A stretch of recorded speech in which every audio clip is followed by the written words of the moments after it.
네, 이 이야기는 하종대 보도본부 선임기자, 또 조한범 통일연구원 선임연구위원과 함께하겠습니다. 네, 미국 대선 지금 개표가 진행 중입니다. 잠시 뒤 오후 2시에 투표가 모두 마감되는데 동시에 지금 개표도 진행되고 있는 상황인데요. 먼저 두 후보 모두 막판 유세까지 승리를 자신했습니다. 그 모습을 먼저 보고 오시죠. Hopefully we'll be only doing one of those two. And winning is easy. Losing is never easy. Not for me, it's not. If you elect me, I'm going to be an American president. There's going to be no red states or blue states, just the United States of America. 네, 두 사람 목소리 듣고 왔는데 먼저 하종대 선임 기자께 여쭤볼게요. 지금 개표 진행 상황 어떻습니까? 예, 오늘 이제 바로 투표가 끝나자마자 바로 이제 개표를 시작했는데요. 네. 미국의 지금 투표 중에 개표를 하는 게 미국의 특징입니다. 그러게요. 현재 약 이제 1억 5천만 명 정도가 아마 투표에 참여할 것으로 예상은 되는데요. 지금 현재 개표한 숫자가 약 7천만 명이 약간 넘습니다. 네. 이런 상황에서 현재 바이든이 확보한 선거인단 숫자는 129명, 예. 그리고 트럼프 후보가 확보한 숫자는 109명으로 나와 있습니다. 네네. 다만 지금 경합지로 분류된 지역이 있지 않습니까? 예, 그렇죠. 6개 지역이 있는데 여기에서는 트럼프가 이겼다가 다시 또 바이든이 이겼다 왔다 갔다를 하고 있기 때문에 지금 현재 어느 쪽이 마지막으로 승리한다라는 것을 거의 점치기가 어려운 상태입니다. 다만 전체적으로는 바이든이 약간 유리한 상황에서 가고 있다고 말씀드릴 수 있습니다. 예. 네, 지금 조한범 의원님께서는 지금 이 상황에 대해서 조금 개표 결과도 속속 나오고 있지 않습니까? 가장 주목하는 부분이 어느 부분이세요? 일단 이제 결과보다는요. 네. 이제 반영된 요인들을 좀 봐야 되거든요. 네네. 근데 이제 지금 유권자들이 가장 중요하게 했던 항목이 첫째는 경제, 두 번째는 인종차별, 네네. 세 번째는 코로나 대응이거든요. 이게 3대 변수입니다. 근데 경제는 사실은 트럼프 대통령이 그동안 압도적으로 좋았다고 그랬는데 코로나 뒤집어졌거든요. 그러니까 트럼프 대통령 유리하지 않죠. 그다음에 두 번째 인종차별은 이건 뭐 트럼프 대통령이 전적으로 불리하죠. 세 번째 코로나 대응, 이거 본인이 감염됐었지 않습니까? 네네. 그러니까 이 세 변수에서 모두 트럼프 대통령이 적절히 불리합니다. 그다음에 지금 모두에도 나왔던 사전투표. 네. 역대 최고의 사전투표율인데 사전투표율 같은 경우는 전통적으로 민주당이 강해요. 예. 네. 그러니까 이런 변수를 종합해 보면 최종적인 아주 완벽한 최종적인 결과는 시간이 많이 걸리겠지만 그러나 오늘 밤 정도나 되면 뭐 거의 윤곽이 잡힐 걸로 예상이 되고요. 예, 예. 지금 나온 대로 거의 지금 바이든 후보가 유리한 국면으로 봐야 됩니다. 네. 예. 아직까지 뭐 결과를 예단할 수는 없겠지만 지금 저희 화면에 나오는 저 수치들 선거인단 바이든 후보가 129명, 트럼프 후보가 109명을 확보했다. 이건 지금 미국의 폭스뉴스를 저희가 기준으로 하고 있다는 점 좀 말씀을 드리도록 하겠습니다. 그러면 하종대 선임 기자께 여쭤보면요. 지금 어쨌든 아직 뭐 마무리가 된 건 아니기 때문에 앞으로 지금 개표 상황 어디를 주목을 해야 되는 걸까요? 가장 이제 우리가 주목해야 될 부분이 이제 경합 지역 6곳이거든요. 네. 이 6곳이 어디냐면은 위스콘신, 미시건, 그 다음에 펜실베니아, 노스캐롤라이나, 플로리다, 그 다음에 애리조나. 예. 이렇게 해가지고 총 6곳입니다. 이 6곳이 101명의 선거인단을 갖고 있는데요. 네. 지금 화면에 나오고 있죠. 그렇죠. 이곳에서 지금 바로 이 시각 현재는 모두 다 약간씩 트럼프 대통령이 이기고 있는 상태입니다. 한 시간 전만 하더라도 펜실베니아하고 노스캐롤라이나는 바이든 후보가 이기고 있었거든요. 예, 예. 심지어 텍사스, 즉 트럼프 대통령의 아성이라고 볼 수 있는 텍사스까지도 1시간 전까지만 해도 바이든 후보가 이기고 있었는데 지금은 다시 다 뒤집어진 상태예요. 그래서 앞으로도 여기는 엎치락 뒤치락 할 가능성이 매우 높아가지고 이거는 마지막 거의 한 개표가 80%, 90%까지 어느 정도 진행이 돼야만 과연 누가 반드시 이 표를 가져갈 수 있을 것인가 이런 걸 알 수가 있고요. 또 하나는 전통적으로 이제 오하이오라고 하는 곳이 네. 미국의 가장 중요한 어떤 경합지 중에 하나거든요. 왜냐하면 오하이오가 도시도 있고 농촌도 있고 또 우리가 러스트벨트라고 하는 공장 지역도 있고 뭐 여러 가지 미국의 축소판 같은 곳이 오하이오라고 하는 지금 지역 아마 그림에서 보면 가운데 정도에 있는데요. 네. 중부이면서 약간 북부 쪽에 있습니다. 네, 네. 거기가 있는데 거기가 지금 현재로서는 제가 아까 봤는데 트럼프 후보가 약간 유리합니다. 그런데 1시간 전만 하더라도 바로 이 자리가 바이든 후보가 유리했었습니다. 네. 그러니까 지금 엎치락 뒤치락 하고 있다는 거예요. 그러니까 이런 것들이 어떻게 가느냐, 최종적으로 어떻게 결정되느냐 하는 것이 지금 전체적으로 마지막 이기는 변수가 되겠습니다. 네. 예. 그런데 저희가 아까 선거인단 수 129대 109를 계속 지금 보여드리고 있는 게 사실 우리 시청자분들께서 저거가 어떤 의미일까 궁금하신 분도 계실 것 같아요. 우리나라 같은 경우는 뭐 단 한 표라도 더 얻으면 이기는 건데 미국의 대선 시스템이 좀 다르기 때문에 예. 저 수치가 몇이 돼야 승리가 되는 건가요? 예. 지금 이제 전체 선거인단, 대통령을 뽑는 선거인단 숫자가 총 538명이거든요. 네네. 538명이니까 과반수를 얻어야 되니까 아, 예. 270명이 바로 매직 넘버입니다. 네. 그러니까 저 숫자가 270에 먼저 도달한다. 네. 이게 확정적인 숫자만 지금 현재 올려주고 있거든요. 네. 그러니까 지금 129대 109인데 여기 먼저 270에 도달하는 사람이 승리하게 되는 겁니다. 네, 예. 그렇군요. 미국 언론에서는요, 이 최종 이 선거인단 득표수를 예상하기도 했습니다. 일단 CNN에서는 위원님, 트럼프가 163, 바이든 후보가 279, 이렇게 해서 바이든 후보가 승리할 것이다 이렇게 예측을 하기도 했네요. 근데 CNN은 바이든의 친 바이든 언론이죠. 그렇군요. 근데 이제 아까 나온 숫자 예. 109대 129 예, 그거는 폭스 폭스거든요. 뉴스 기준. 예. 폭스는 노골적으로 트럼프를 지지하는 언론이거든요. 그러니까 폭스조차도 지금 바이든 후보가 유리한 지금 그 상황으로 진단을 하고 있거든요. 예. 네. 오히려 CNN은 좀 보수적으로 보고 있거든요. 네. 그렇게 보면 물론 이제 여러 가지 변수도 있고 지금 말씀하신 하 의원께서 말씀하신 경합주는 네.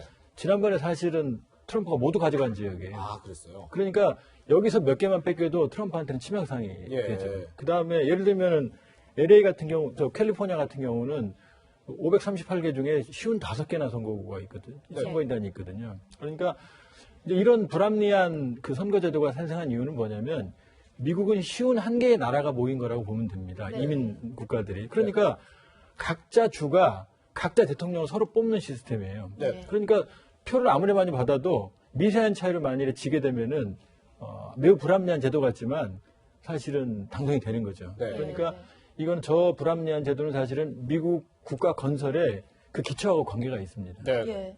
그런데 이제 미국의 대선의 좀 전통이라고 하면 개표가 완전히 다 끝나지 않더라도 예컨대 뭐 270명이 넘었다든지 이러면 패배한 후보가 패배를 승낙하는 예, 그런 그렇죠. 연설을 하는 좀 전통이 있더라고요. 예, 예. 그런데 만약에 개표 진행 과정에서 상대 후보가 패배를 승낙하지 않으면 선거가 마무리가 안 되는 건가요? 이제 소송으로 들어가겠죠. 근데 그 예. 부분이 절차가 불분명하다는 게 문제예요. 네. 그럼 예를 들면 소송으로 갔을 때 그럼 승자가 정권 교체에 취임을 하고 소송으로 가느냐, 네, 네. 아니 그대로 불복하고 대통령을 수행하면서 가느냐, 이 부분이 상당히 불명확합니다. 만약 지금 트럼프 대통령이 패배할 걸 가정해서 말씀을 하시는 거죠? 예, 예. 근데 이제 지금 관건은 네. 격차입니다. 네. 그러니까 바이든 후보가 지금 CNN 예측대로 압도적으로 승리할 경우에는 트럼프 네. 대통령도 별 수는 없을 거예요. 아, 근데 네. 이제 미미한 차이로 승리하게 될 경우에는 이게 논란의 소지가 너무나 많은 거죠. 예. 내부 혼란의 가능성도 있고. 네, 네. 그러나 지금 말씀하신 대로 미국이 그래도 제국이고 네, 네. 그 아메리칸 오더라고 하는 미국 질서가 있거든요. 네. 그러니까 우려하는 그런 극도의 혼란이나 아니면 정말로 난센스에 해당하는 트럼프 대통령의 저항이나 예. 이런 가능성은 그렇게 높다고 볼 수는 없습니다. 네. 네. 물론 주마다 당연히 이제 각종 후보별 지지 성향은 다를 테지만 이 워낙 접전 양상이 치열하다 보니까 원래부터 본인이 강세 지역이었던 지역에서는 꼭 이겨야 되는 그런 상황이잖아요. 그렇죠. 지금 현재는 어떻습니까 상황이요? 지금 현재 트럼프가 강세였던 지역은요. 네.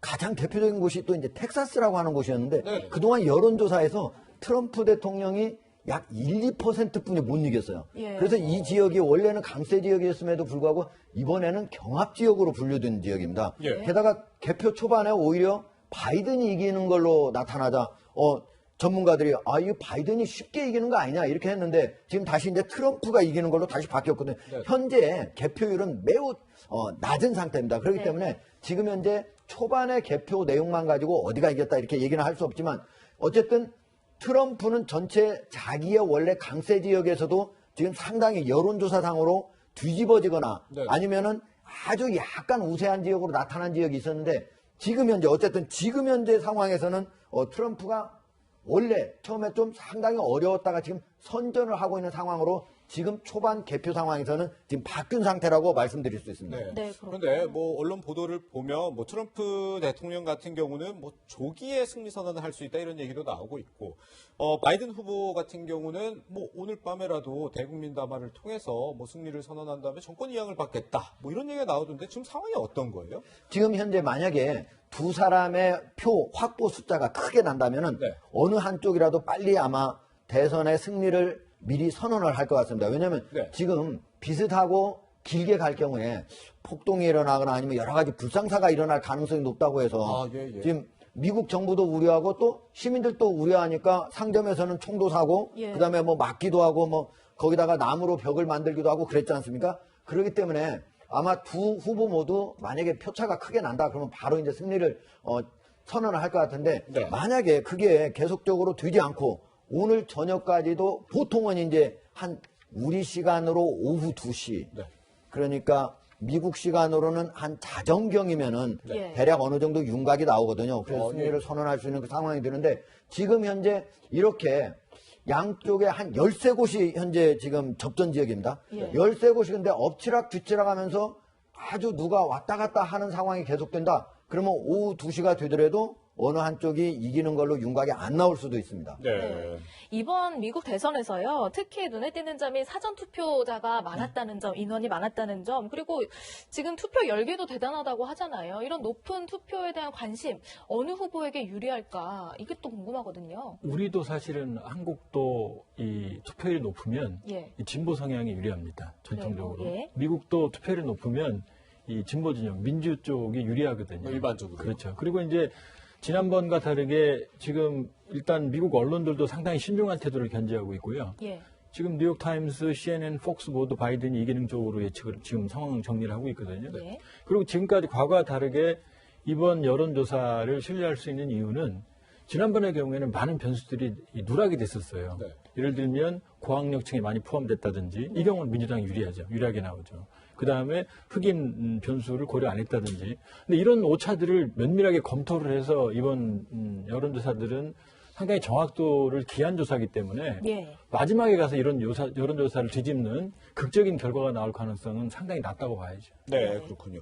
그런데 이제 미국은 또 우리나라와 다른 게 한 차례 연임을 할 수가 있잖아요, 대통령이요. 그런데 대통령이 재선에 실패하는 경우는 최근 뭐 역사를 봤을 때 그렇게 흔치는 않은 일이라 그러더라고요. 3번밖에 없죠. 최근에는요. 그리고 이제 극적으로 예를 들면 지미 카터 대통령 같은 경우는 네. 이란 인질 사태 실패 예. 지금 나오고 있죠. 네, 네. 그다음에 이제 그 포드 같은 경우는 이제 닉슨 게이트로 워터게이트 그 영향이 컸고요. 네, 네. 그다음에 재밌는 게 조지 H.W. 부시입니다. 뭐 흔히 아버지 부시. 중동 전쟁을 승리로 이끌었거든요. 네, 네. 그러니까 가장 위대한 외교안보 업적을 내세운 미국 입장에서 보면은 대통령인데, 예. 근데 문제는 세금 때문에 떨어졌거든요. 아, 그게 미국 선거입니다. 그러니까 뭐 한반도 문제나 국제 문제나 이게 아니고 네네. 미국은 철저하게 국내 문제예요. 예. 예를 들면 헬스케어나 세금이나 이런 문제가 당락을 좌우하거든요. 네, 네. 근데 모두도 말씀드렸지만 이번에는 경제, 그다음에 코로나 바이러스, 그다음에 인종 문제 이런 내부 문제 모두에서 트럼프 대통령에게 유리하지 않은 상황이 지금 발생을 했거든요. 예, 예. 그러니까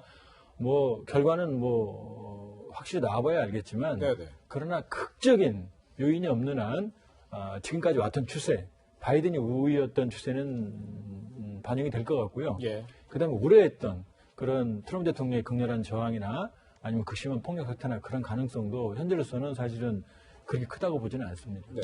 미국의 다음 대통령이 누가 되느냐 이렇게 주목되는 이유 중에 하나는 또 북한 문제와도 긴밀히 연관이 되어 있기 때문 아닐까 싶은데요. 지금 북한 외교관 출신 태영호 국민의힘 의원은 북한은 트럼프의 승리를 좀 원할 것이다 이렇게 조심스럽게 전망을 하기도 했는데 어떤 영향들이 있을까요? 지금 북한에서는 어느 쪽 후보도 선호한다는 얘기를 공식적으로는 하고 한 적은? 있지 않습니다. 예. 다만 북한에서 북핵 문제를 해결하려면은 적어도 밀당이 가능한, 밀고 당기기가 가능한 사람이 트럼프 현 대통령이 오히려 유리할 것이다. 왜냐면은 트럼프 대통령은 이제 탑다운 방식이라고 해서 김정은과 트럼프 대통령이 직접 협상을 해서 네. 이걸 해결해 보겠다 이렇게 하는 거지 않습니까? 네. 그러면 김정은이 나름대로 트럼프 대통령하고 내가 협상하면 충분히 내가 원하는 것을 얻을 수 있을 것이다. 이렇게 생각할 것이라고 지금 생각을 하는 거죠. 네. 그리고 이제 바이든 후보 같은 경우에는 북한이 만약에 드로우 다운이라고 미국 말로 하는데 드로우 다운이면 북한이 핵 문제와 관련해서 그걸 어느 정도 축소하지 않으면 뭐 핵무기를 축소하든 뭔가를 하지 않는다면은 예. 이 협상에 나서지 않겠다라고 얘기를 하는 거죠. 그리고 협상도 실무자가 미리 다 해와야 내가 그거를 마지막으로 제거하는 방식으로 하겠다. 이거를 이제 바텀업 방식이라고 하는데 아래서부터 위로 올라가는 방식으로 하니까 만약에 이렇게 한다면 북한이 미국을 속여가지고 어떻게 대충 나 비핵화할래 해놓고 어떤 식으로 경제적인 제재를 뭐 해제받는다든지 이렇게 하는 것들이 어려워질 거거든요. 그래서 네. 바이든이 만약에 당선된다면은 북한이 핵협상이 매우 어려워질 것이다. 그런 측면에서 사실은 북한은 트럼프의 당선을 더 원하지 않을까 하지만은 북한의 공식적인 입장은 현재까지는 어느 쪽도 원한다 또는 원하지 않는다라고 말하지 않고 있습니다. 네. 네. 지금 폭스뉴스에 따르면 지금 뭐 상원 표결도 지금 진행이 되는데 공화당이 38석, 민주당이 43석. 예. 폭스뉴스가 전했더라고요. 이거 좀 어떤 의미로 그것도 예상이 되고 있었어요. 아, 예, 예. 이제 블루, 그러니까 미국 민주당의 색깔이 푸른색이거든요. 네, 네. 블루 열풍이 불 거라는, 그러니까 대통령 선거, 상원의원 선거도 네. 모두 블루 열풍이 불 거라는 예상이 있었거든요. 그러니까 사실 크게 보면 모두 트럼프 변수입니다. 네. 그러니까 트럼프가, 그러니까 사실 일부 공화당 주지사 중에는 트럼프 대통령에게 표를 던지지 않았다고 공개 커밍아웃한 사람들도 있거든요. 왜냐하면 트럼프 대통령과 공화당은 디커플링입니다. 그러니까 보통 공화당이면 공화당의 노선을 따라야 되는데 트럼프 대통령은 공화당의 가치를 많이 훼손시켰어요. 예. 네. 그러니까 사실 이번에 최대의 피해자는 공화당입니다. 네. 왜냐하면 트럼프 대통령이 예를 들면 한미 군사 중단이라든 이런 것들은 공화당 노선이 아니거든요. 네, 네. 그러니까 트럼프 대통령이 아메리카 퍼스트 하지만 자세히 들여다보면 미 퍼스트예요. 예. 그러니까 자기의 정치적 이해관계에 좌우되는 사람이지 네. 미국의 국익이나 공화당의 가치를 중시하는 인물이 아니거든요. 네, 네. 그러니까 공화당 내부에서도 비난이 많았던 거고 예. 그러니까 역시 상원의원 선거에서도 상원의원은 지금 공화당이 넘고 있거든요, 과반을. 네, 네. 근데 역전되겠죠. 그러니까 네. 상원 모두 민주당이 장악하고 대통령도 민주당이 가는 시나리오가 가장 현실적인 시나리오고 이 모든 원인은 트럼프 대통령의 돌발적인 국정 운영이라고 볼 수 있습니다. 네, 네, 그렇군요. 미국 대선 개표 상황이 속속 전해지고 있는데요. 저희가 속보 내용은 들어오는 대로 또 추후에 계속 알려드리도록 하겠습니다.